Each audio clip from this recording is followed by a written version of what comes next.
This is Karis Alexander with Deep Truth Media. I want to direct you to a post that I posted in my blog, and I'll put in the description. Nelson Mandela Memorial equals Mandala, just a subliminal. Phoenix rises again. Mars equals more war, revolutions, and insanity. In addition, I'm going to speak to you about Colin Wilson, who wrote a book called The Outsider. He was considered a genius, just as you are.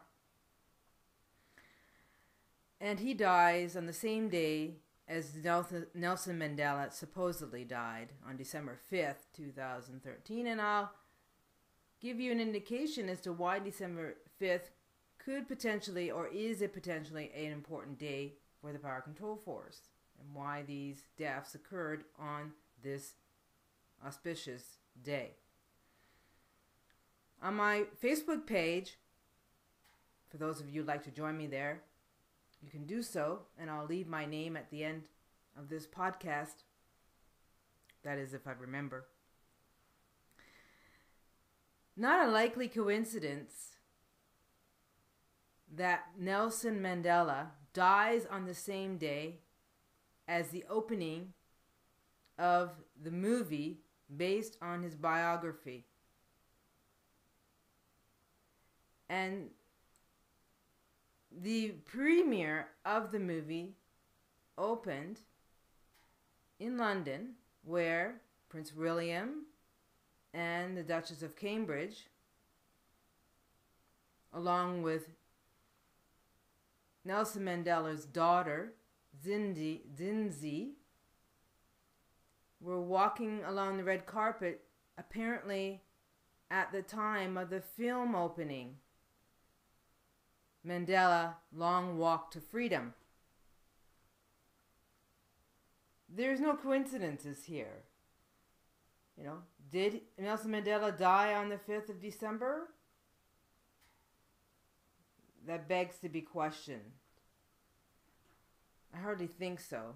But his death may have been induced on that day. He may have just been on life support, and it may have been induced on that day. Could potentially be. Or he had died and mum's the word and to those in the know, and they were just say that his death was on December 5th. So we don't know. But what we do know is, we look at this from an astrological standpoint, that same day, Mercury entered, the planet Mercury entered Sagittarius on December 5th, setting off a new, what does this symbolize? It sets off a new direction. Hear me out here. A new direction as a theme, along with new perspectives, which allows for new meaning. And what did Nelson Mandela symbolize for so many? Freedom and peace. So what I'd like to point out here is that we are witnessing again and again this theme of death and rebirth. And that's what we do here on this physical plane. That's what evolution is about.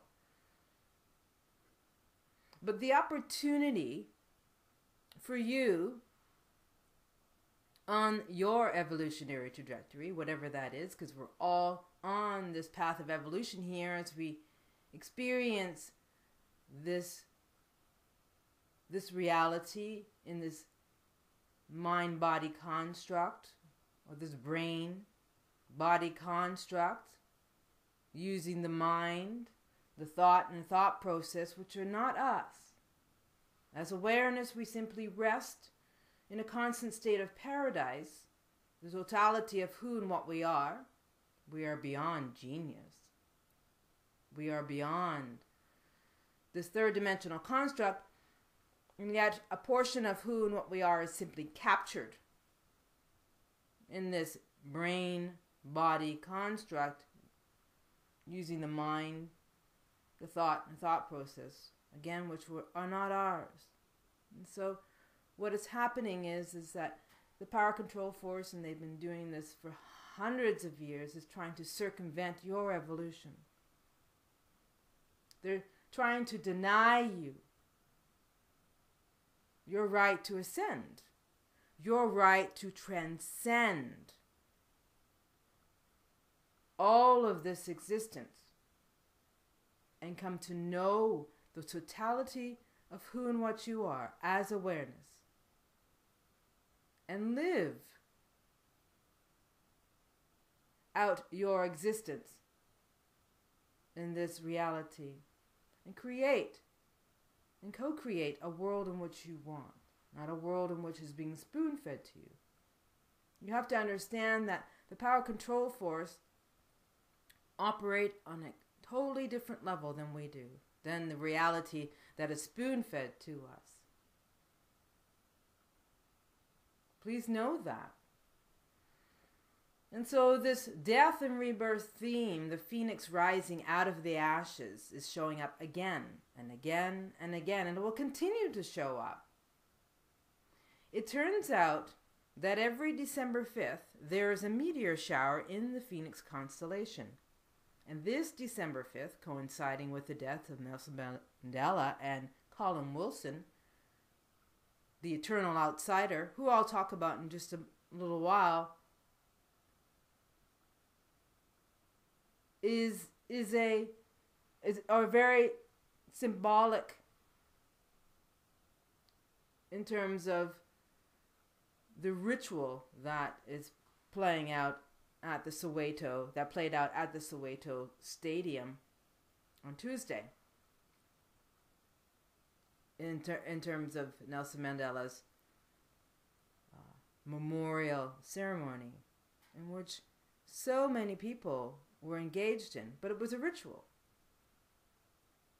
So we're just connecting some dots on this theme that keeps playing out with the phoenix rising out of the ashes that I've been speaking about for those of you following this narrative, or the narratives that I keep posting on my blog post.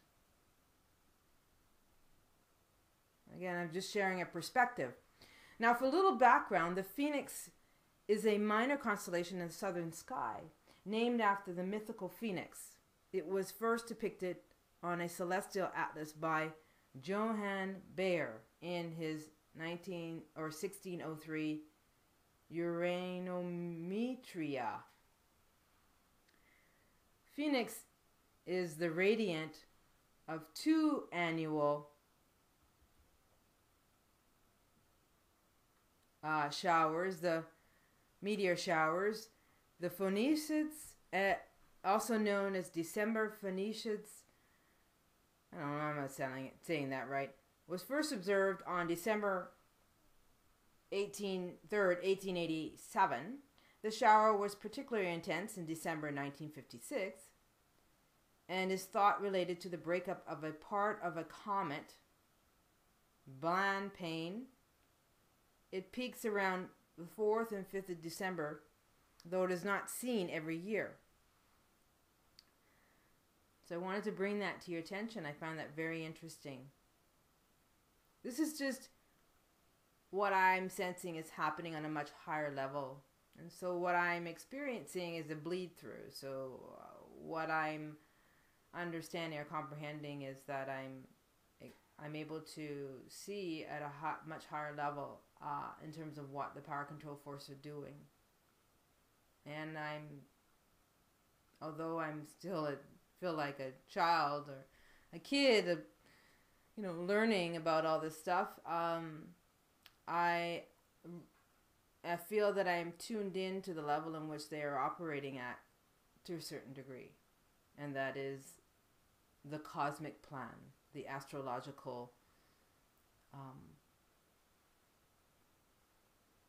play here, the astrological narrative that they are using that most people aren't even aware of. The astrological plan, the evolutionary plan, the cosmic plan. So let's look at the word Mandela or Mandela. It's just another subliminal, a play on words, but a very powerful subliminal for the masses. The Mandala is a Sanskrit meaning circle. It is a spiritual and ritual symbol in Hinduism and Buddhism representing the universe. Interesting. The basic form of most mandalas is a square with 4 gates containing a circle with a center point. Each gate is in the general shape of a T. Turns out that mandalas often exhibit radial balance. So the circle, again, the wheel, the astrological wheel, is what this is referencing. The evolutionary process that we are on, what this is referencing. The 4 gates that they're referring to in this definition, I believe, can be looked at as the 4 seasons, fall, or the four solstices that happen throughout the year, or the 4 gates, or the 4 horses of the apocalypse. It's just another level, another storyline. So each gate is very significant. The term is of Hindu origin. It appears in the Rig Veda as the name of the sections of the work, but it also is used in other Indian religions, particularly Buddhism. In various spiritual traditions, mandalas may be employed for focusing attention. Hear me out here. Focusing attention. Your attention.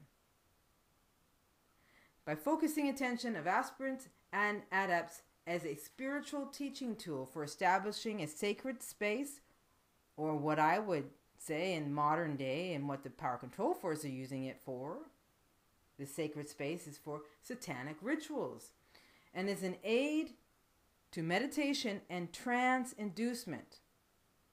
Trance inducement.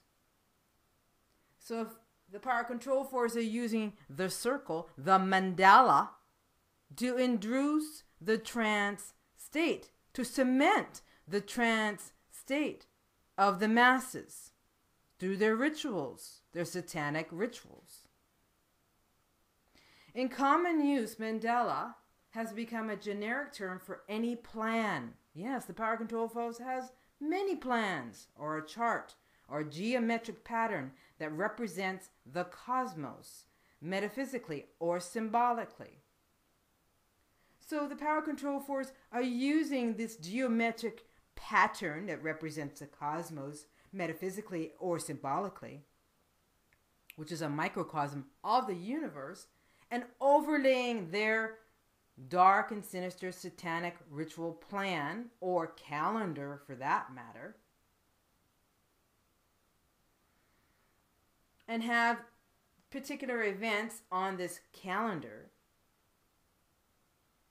that coincides with the evolutionary plan for your evolution, for you to evolve. They're trying to circumvent that by overlaying their own plan on top of this cosmic plan. So what we are seeing here is more hidden messages. Maybe Mandela, Nelson Mandela, was a symbol for the future plan to come for humanity, and that this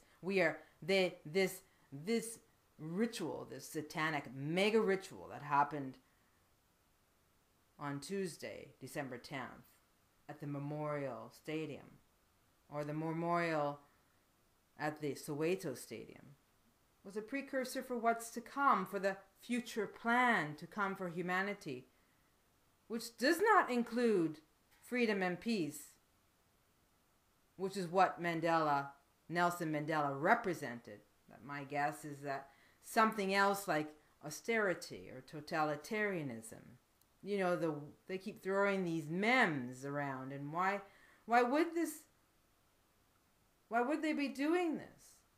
Why is this necessary to circumvent the evolution of humanity and the new man.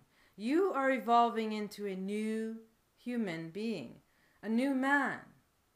For those of us who can really catch the wave of this and really comprehend the magnitude in which we are evolving, in which we are embracing our own metamorphosis. There are people who are having some very interesting phenomena happening, myself included, that is beyond belief. I've never heard of people having the experience of this innate power, this knowing that is oozing out of each and every one of us, that we are growing into ourselves, and the knowing of who and what we are able to see things at a much higher level. We're allowed to experience a whole different reality than the one that's being spoon-fed to us, one that is honoring, one that is more congruent with who and what we are as awareness. That's what's available. We are becoming the superhuman, the superman, for that matter. It's truly a glorious time to be here. We are evolving out of this mess, or most likely for the power control force,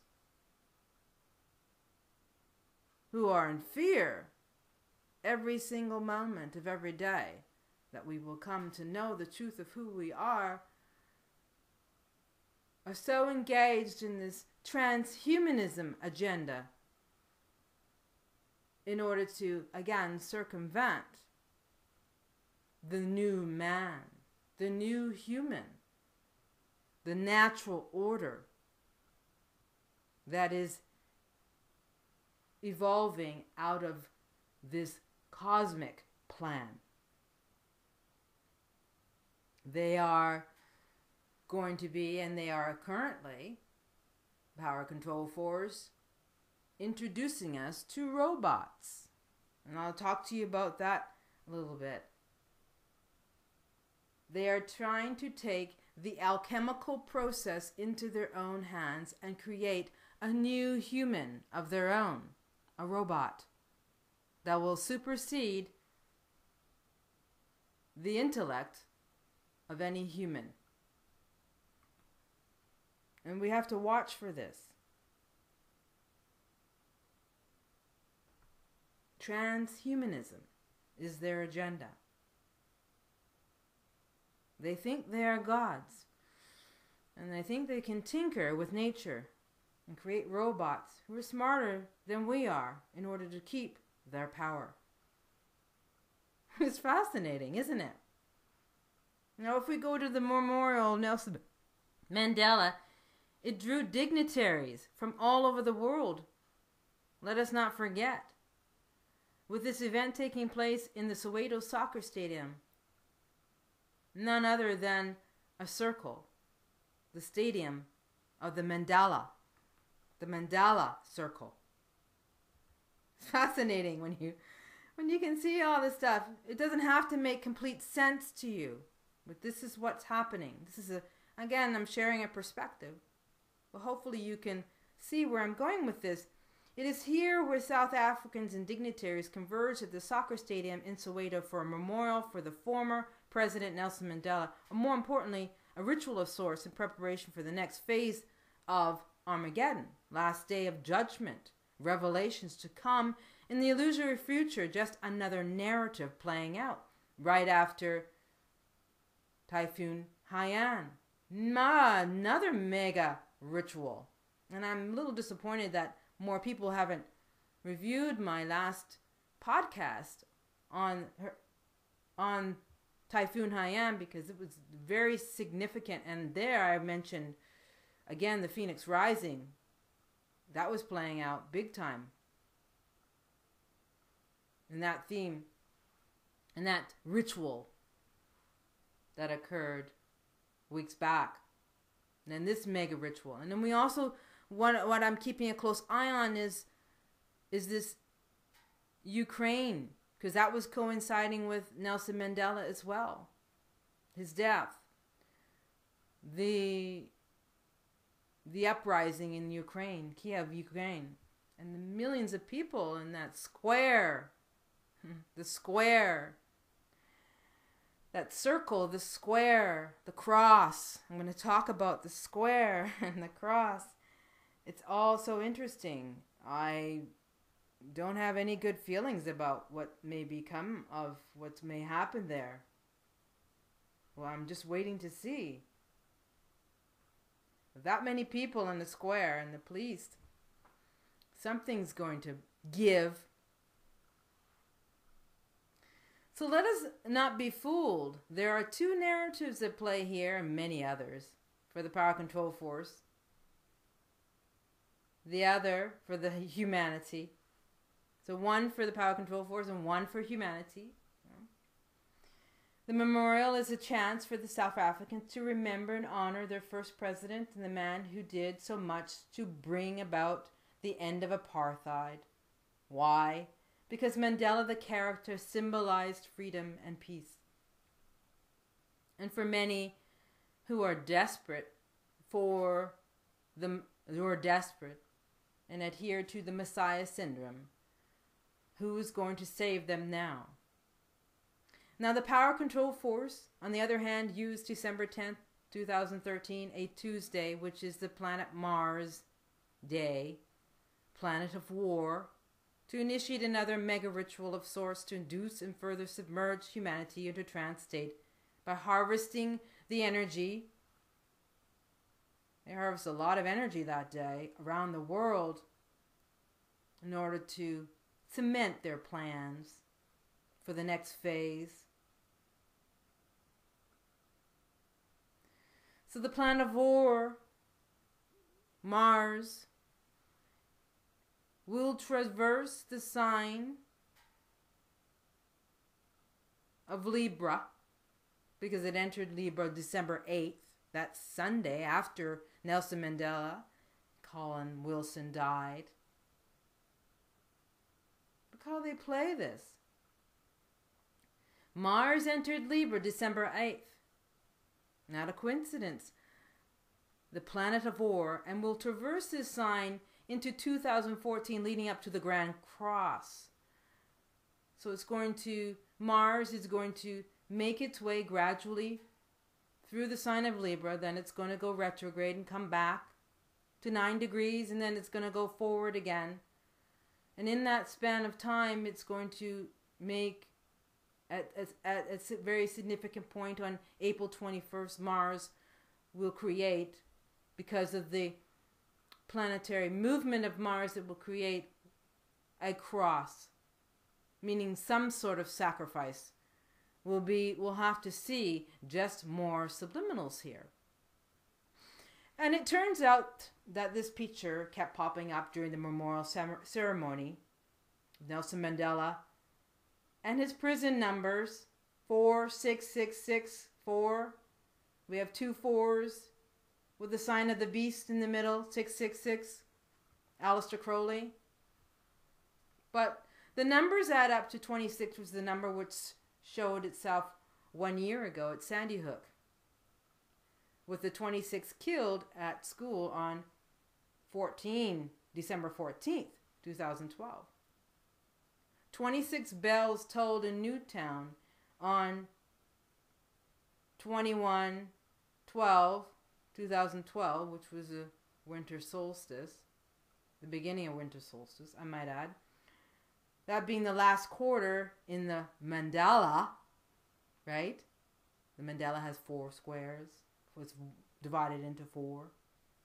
Also, 666, the most common carbon isotope, carbon-12, is the basis of all known life on Earth. Consists of 6 protons, 6 neutrons, and 6 electrons. Beautiful. And 4664 could be 3 hexagons flanked by 2 squares, or Obama is a 44th president. Just some thoughts. But I think the numbers have more relevance to the hexagram, which can be created as a stellation process extending the 6 edges of a regular hexagon until they meet at 6 new vertices, or the Star of David, which I pointed out over several times, which is the hydrogen atom symbol. Again, another subliminal or reference to Israel and the Star of David and the start of World War III, which could potentially happen next year if Palestine and Israel does not come to agreement as they are supposed to come to agreement in April. Things could escalate. I see how this is all playing out. And then we have the lunar tetrads that I've talked about that begin in April of 2014, right around the time of the Cardinal Cross I mentioned below, which I'll talk about below in a few moments. More subliminals hidden in numbers, messages of what is to come for those in the know. The narrative continues as we bear witness to the power control force and their clever games. I don't know how long they can hold this up, though. Because as more people come to know, they're able to see through. The veil is lifting so quickly now. So many will be able to see what I'm seeing. Surely. And already are, but aren't saying anything. And for those who do know this kind of stuff, they need to start speaking out. That's how we diffuse and dissolve this nonsense, this insanity. On another note, from an astrological standpoint, Jupiter turned retrograde in November 2013. Saturn also reached its midpoint of Scorpio, and as Mars enters Libra on December 8th, more indicators of stress, strain, upheaval, and turmoil intensification will ensue on the earth, all truly to support the evolution of humanity. But of course, most won't see it as that. What's more, Venus also turns retrograde in December, and then in January of 2014. Jupiter is opposite Pluto while Mars squares Jupiter. Then Jupiter is square Uranus in February, followed by Mars turning retrograde in March. And all of these astrological indicators culminate in an explosive climax in March and April of 2014, with the formation of a highly explosive, disruptive grand cross in the cardinal signs between Mars, Jupiter, Uranus, and Pluto. All again to support your evolution, but the power control force will mirror their plan against the cosmic plan to circumvent the evolution of humanity and keep them locked in this hypnosis, this trance state, in order to keep their own power. Now, the Grand Cross in March and April of 2014 is especially violent in nature because Mars is retrograde in Libra, a classical astrological sign of war, while also square Pluto also will be retrograde, perhaps the most powerful and explosive, disruptive astrological combination possible, while joined by the also very negative squares and oppositions of Jupiter and Uranus are very rare and tumultuous combinations as well. So let's keep this Grand Cross and Lunar Tetrad as a couple of short-term markers and see what unfolds on the physical world stage. Are you preparing yourself for what's to come? It truly is a glorious time to be here. I mean, this stuff, and what we are seeing happening and transpiring on the physical world stage, if you notice, it's really intensifying and it's massive. I mean, millions of people and 1 million people in the Kiev square protesting, fighting for their what? Their identity. This is what in the news is saying. They're fighting for their identity. They have no business being there. If they were to fight for their identity, then they would, their true identity, Not the human five sense identity, which is associated with the democracy, which they consider freedom, which is a manipulation.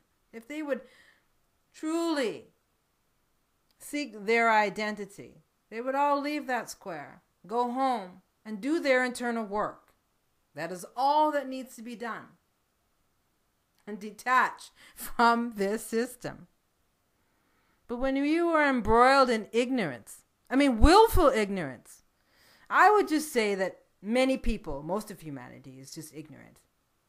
And that as a species, most of humanity are still childlike. There are some of us who are evolving at higher and higher levels, and with that comes a sense of responsibility and maturity, and it's an alchemical process. So you genetically have to be predisposed to wake up to this madness. It's not going to happen to everyone. We are in a process. We are pioneering a process that has never been experienced on this physical plane. So it's an experiment. We are engaged in an experiment. Truly is a glorious time to be here. Now, on another note, I found it very uncanny that Colin Wilson, the writer, died December 5th at age 82. The same day as Nelson Mandela, it was suspected Colin Wilson was a genius. What are they trying to tell us here? That we have the opportunity to awaken to our latent superhuman powers, but that the power control force has most of humanity under massive hypnosis, so that they will miss the opportunity to embrace their evolution as their divine right as a species, because they are so ill prepared. And there were some who agreed with Colin Wilson when in 1956, then 24, he published The Outsider, a somewhat portentous overview of existentialism and alienation. I read this book. I got an inclination to read this book about a month ago. And I had written some notes and I was going to do a synopsis on, and I never did. I was going to do a broadcast on this because it was a very good book. I encourage you to get it out of your library if you haven't read it yet. It's great. The Outsider. I'm going to read a few excerpts from that book here. But obviously, this was the right time for me to do that.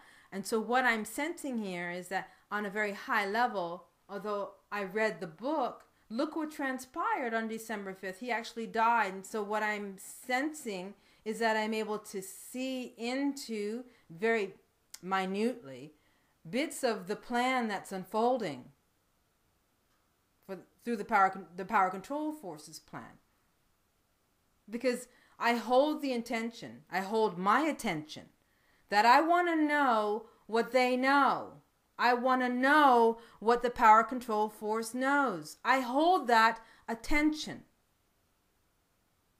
with the intention of my being, that I can know, that I will know what they know. I want to know what they know. And so I'm getting little bits and pieces or carrots given to me.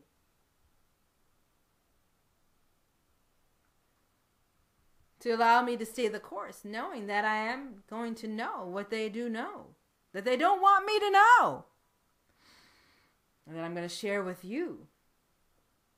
Again, it's just a sharing. So December 5th is the day in which Nelson Mandela, and now we learn Colin Henry Wilson, 82, died. He suffered a stroke apparently in June 2012 and lost his ability to speak. He passed away on Thursday, December 5th. I don't believe that that's a coincidence.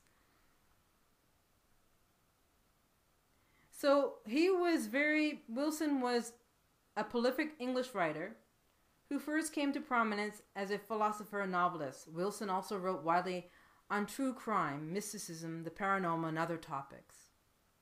The books that Wilson wrote were earth-changing, and the world of what he called phenomenological existentialism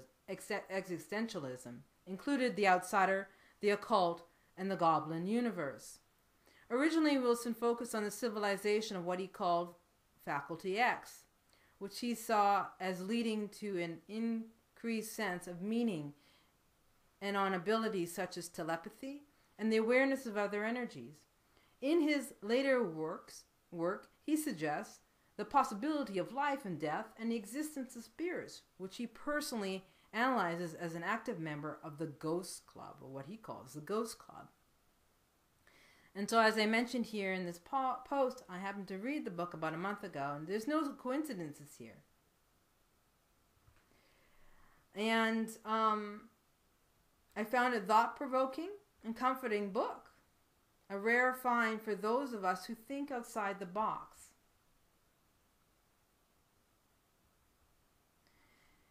The Outsider examines the role of outsiders in the arts. Wilson's attention roamed across a multitude of figures such as Camus, Nietzsche, Kraft, Sartre, Hermann Hesse, and Van Gogh. The common theme that came up was that a lot of these men went insane, which was interesting. Colin states that the outsider is one who cannot live in the comfortable, insulated world of the bourgeois, accepting what he touches as reality. He sees too deep and too much, and what he sees is essentially chaos.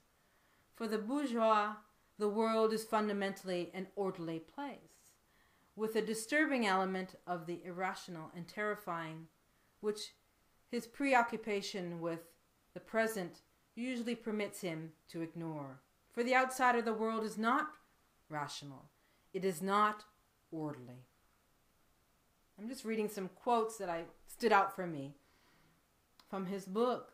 Colin says the outsider is aware of the truth, and if all men were aware of it, there would be an end to all life. Love that. The outsider tends to express himself as an existentialist in existentialist terms, not concerned with destruction between body and spirit of moral nature. These ideas produce illogical thinking and philosophy. He rejects both. For him, the only important distinction is between being and nothingness. This is so true. As awareness, you're just simply resting in your constant state, in your constant paradise state. You are nothing. You don't need any of this insanity. No thing. You don't need anything. You are everything. The outsider's sense of unreality cuts off his freedom at the root. It is impossible to exercise freedom in an unreal world, as it is to jump while you are falling. And that's so true. The outsider's case against society is very clear. All men and women have these dangerous, unaimable impulses, yet they keep up a pretense to themselves and to others. Their respectability, their philosophy, their religion are all attempts to gloss over, to make civilized and rational something that is savage, unorganized, and irrational. He is an outsider because he stands for truth. Brilliant.